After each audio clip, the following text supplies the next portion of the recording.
তোমাদের রানী ধারাবাহিকের আজকের পর্বে আপনারা দেখতে পারবেন যে ডক্টরের সব কথা ফোন রেকর্ড করে ডক্টরকে ছেড়ে দেয় রানী। এরপর রানী মনে মনে ভাবে যে আনিশাদের বিরুদ্ধে সব প্রমাণ জোগাড় হয়ে গেছে।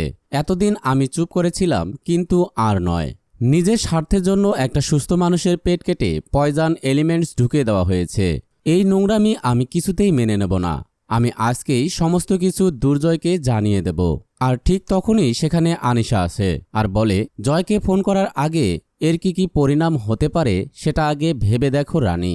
আনিশাকে দেখে চমকে যায় রানী। এদিকে দুর্জয় ছটপট করতে থাকে পেট ব্যথার জন্য, আর এদিকে জয়ের বাবা বাড়ির সকলকে ডাকে আর বলে, বাইরের দরজা খোলা, এত রাতে কেউ বেরিয়েছে নাকি। আর তখন দুর্জয় বাহিরে যায় আর রানীর রুমে গিয়ে দেখে রানী রুমে নেই। এদিকে আনিশা রানীকে বলে, কি ভেবেছিলে তুমি আমি কিছুই বুঝতে পারবো না? মরে যাওয়ার নাটক করে তুমি সবার চোখে ধুলো দিতে পারো, কিন্তু আনিশার হাত থেকে তোমার কোনো রেহাই নেই রানী। তখন রানী বলে, তুমি যখন নিজেই সবকিছু জেনে গেছো তাহলে সবাইকে বলতে আমার আর অসুবিধা নেই। তোমার আর দুর্জয়ের বিয়েতে তো আমি এসে জল ঢেলে দিলাম, কারণ আমি দুর্জয়ের প্রথম স্ত্রী। আমি বেঁচে থাকতে দুর্জয় লিগালি কাউকে বিয়ে করতে পারবে না। দুর্জয়কে আমি সমস্ত কিছু বলে দেব, কারণ তোমার সমস্ত কার্যকলাপের ভিডিও রেকর্ডিং আমার কাছে আছে, আর পিকলুদাও কোর্টে সাক্ষী দেবে। রানীর মুখে এসব কথা শুনে আনিশা হাসতে থাকে।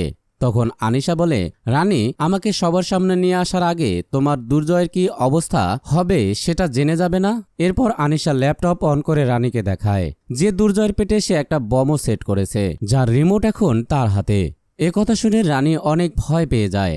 এদিকে বাড়ির সবাই রানীকে খুঁজতে থাকে, আর এদিকে আনিশা রানীকে বলে, কি হলো, ভয় পেয়ে গেলে? এখন তুমি যদি বাড়িতে গিয়ে সবাইকে বলে দাও তাহলে তোমার দুর্জয় চিরদিনের জন্য হারিয়ে যাবে। আর যদি না চাও তাহলে নিজেকে আড়ালে রাখো আর আমাকে বিয়েটা করতে দাও, তাহলে জয় বেঁচে যাবে। এরপর আনিশা সেখান থেকে চলে যায়। তখন রানী মনে মনে বলে, কি করব এবার আমি? রিমোটের বাটনটা টিপে দিলেই তো দুর্জয় শেষ হয়ে যাবে। আমি ওকে কি করে বাঁচাবো এখন?